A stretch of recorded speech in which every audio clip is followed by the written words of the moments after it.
to our students. Yung po mga fourth year natin ngayon, di ba last year, siya po ang nagbigay ng retreat sa ating mga graduating na fourth year ngayon. Last year, na third year sila. So we're happy to have you with us, Father Alvin. And here are your students. Sermonan muna.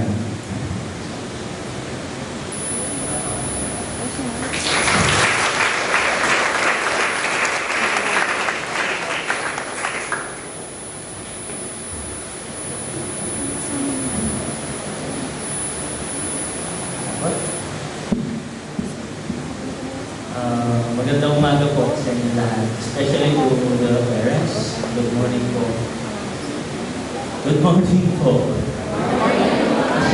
Nasyak yata kayo sa itsura ko. Hindi po kayo makasagot. To our dear students, good morning and congratulations. Medyo mahina itong mic ko. Yeah.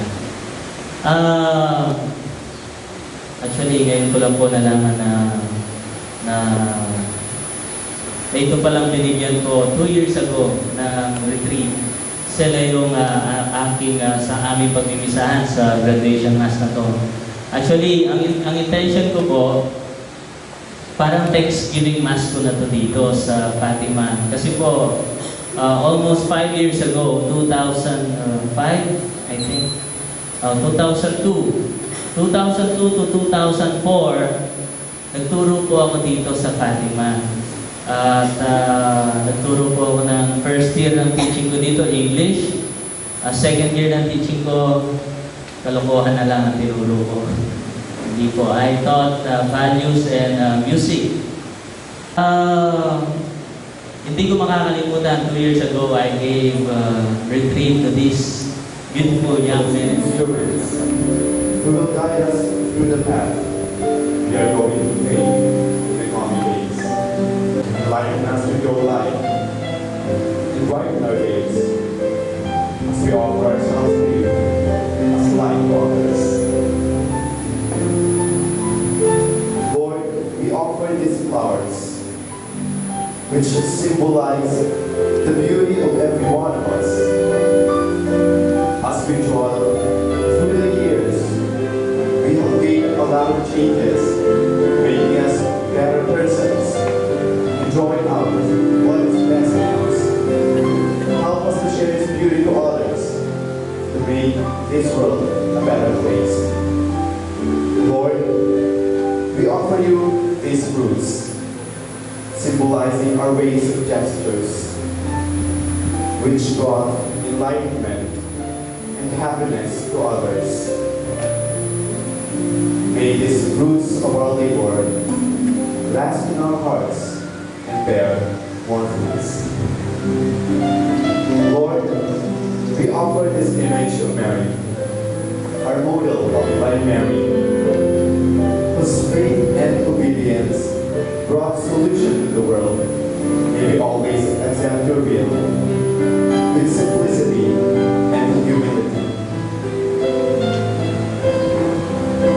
Loving God, we offer our uniforms, a symbol of kindness and goodness. Bless all Our Lady Fatima University grade school, high school students, that we may always remember and follow the dreams, aspirations of Our Lady Fatima, who is our model of faith and total surrender to God. We offer these medals and certificates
for the place of glory and name, for a good and the good of all His church.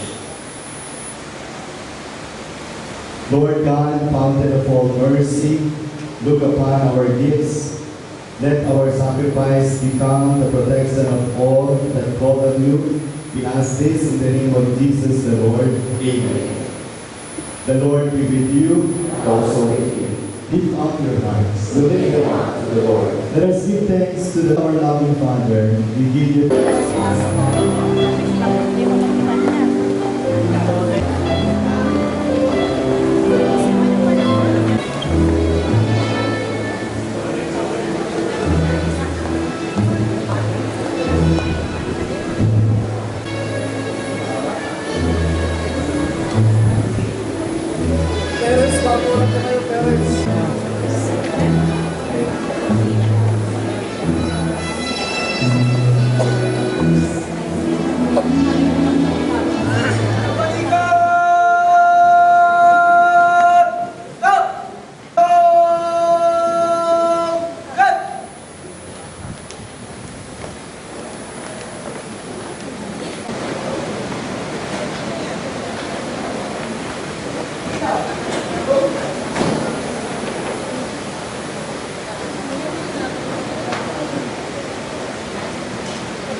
To lead the invocation, we will call on Jehan Madel C. Malonzo.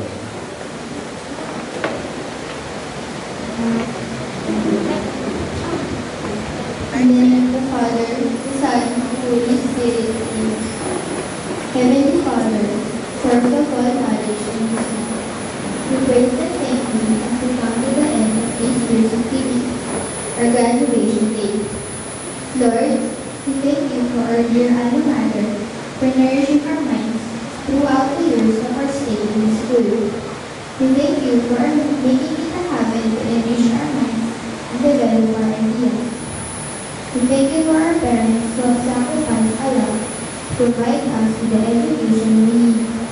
We thank you for our administrators, teachers, and school personnel, and again our mentors and our molding us in knowledge and character. We thank you for our classmates and friends who have made this journey memorable through the joys and pains.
Please be seated.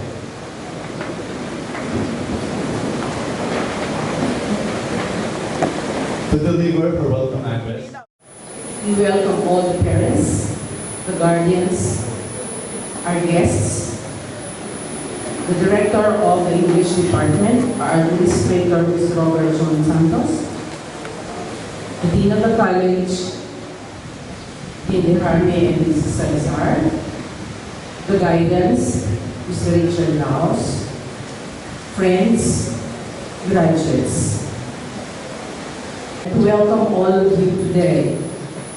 We welcome all of you most heartily, and we thank you for the faith that you have given us and entrusting us, your children. There may be not another such occasion that I will be given the opportunity to greet the graduates of this morning, and so I say, congratulations. Graduates of batch 2009-2010. Let's give them a big hand.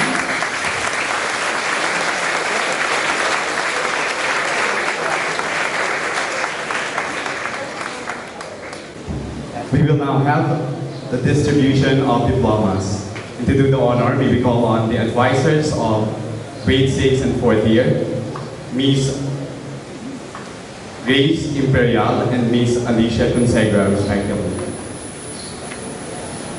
May we also invite Miss Leticia Vicente, our principal, Mr. Robert Santos, Miss Lisa Benitez, to do the honor of giving the diplomas.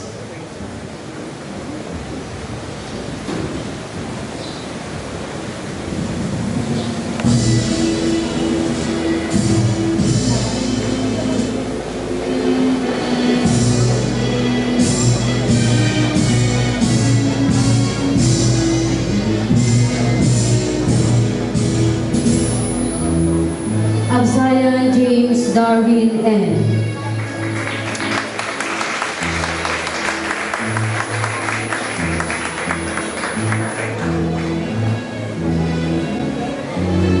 Aquino Lamberto III Q.